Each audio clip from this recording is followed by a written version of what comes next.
Assalamualaikum warahmatullahi wabarakatuh. Bagaimana kabarnya teman-teman? Semoga masih terus semangat untuk belajar mempersiapkan P3K pada tahap kedua. Kali ini saya akan melanjutkan untuk kita belajar membahas soal-soal P3K BK.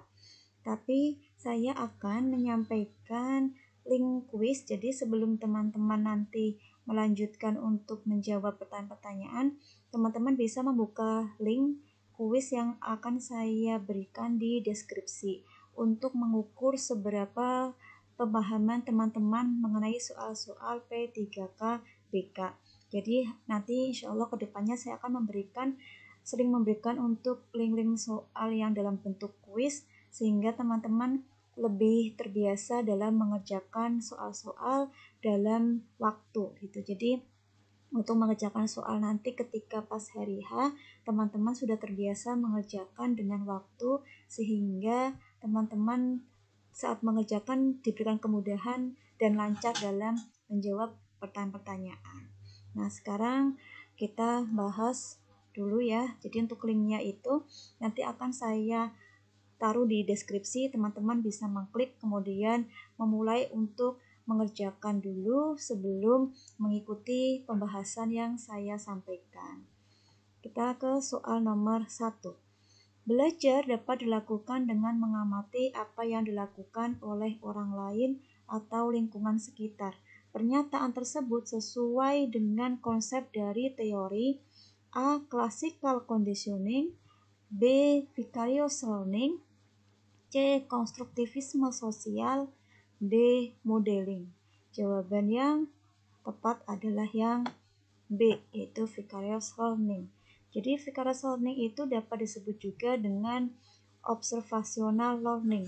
Observational learning merupakan seseorang yang belajar dengan mengamati orang lain melakukan sesuatu tanpa melakukan tindakan itu sendiri dan tanpa secara langsung mendapatkan reinforcement atau hukuman atas perilaku tersebut.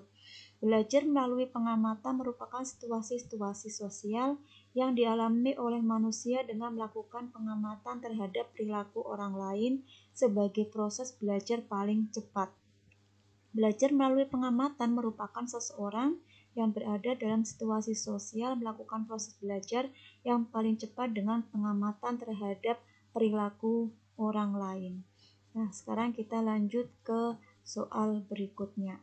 Tapi nanti teman-teman bisa memahami dengan mengerjakan kuisnya dulu ya. Jadi kalian belum bisa mengukur seberapa kemampuan dalam mengerjakan soal-soal ini. Sekarang ke soal berikutnya. Susi seringkali terganggu dengan keyakinan untuk selalu sempurna dalam mengerjakan tugas. Konselor selalu memberikan kesempatan Susi untuk mengerjakan tugas adanya guna melawan pikiran irasionalnya. Teknik konseling rasional emotif behavior yang diterapkan adalah E. Rational rule reversal, B. Behavior disposition, C.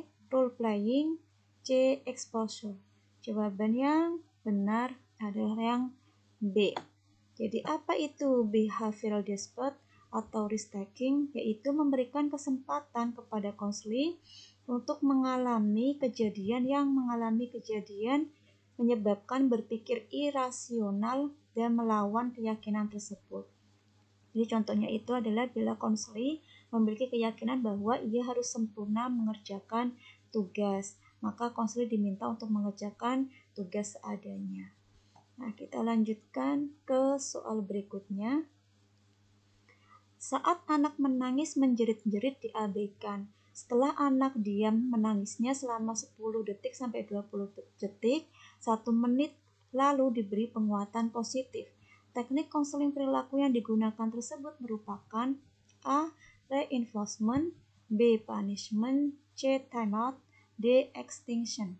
Jawaban yang benar adalah yang D, yaitu extinction. Jadi extinction itu merupakan suatu cara untuk mengurangi perilaku yang tidak diinginkan dengan menghilangkan reinforcement yang mengikuti perilaku yang tidak diinginkan tersebut. Kita ke soal selanjutnya. Apakah yang kamu lakukan akhir-akhir ini dapat membantu memenuhi keinginanmu? Respon konselor tersebut dilakukan pada tahap A.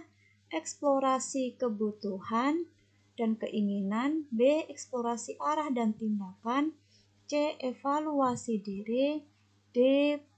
Pembuatan rencana. Jawaban yang benar adalah yang C, yaitu evaluasi diri. Evaluasi diri merupakan upaya program studi atau perguruan tinggi untuk mengetahui gambaran mengenai kinerja dan keadaan dirinya melalui pengkajian dan analisis yang dilakukan oleh program studi atau perguruan tinggi sendiri berkenaan dengan kekuatan, kelemahan, peluang, tantangan, kendala, bahkan ancaman. Pengkajian dan analisis itu dapat dilaksanakan dengan memanfaatkan pakar sejawat dan luar program studi perguruan tinggi sehingga evaluasi diri dapat dilaksanakan secara objektif. Kita lanjut ke soal berikutnya. Strategi untuk mengubah sudut pandang konseling dari sisi negatif dari suatu peristiwa menjadi sudut pandang dari sisi positif merupakan A. Metafora, B. Reframing, C. Renegosiasi, D. Paradoxical Transcription. Jawaban yang benar adalah yang B, yaitu reframing. Reframing adalah metode yang membantu seseorang melihat sebuah keadaan dengan cara berbeda sehingga bisa menghasilkan respon terbaik.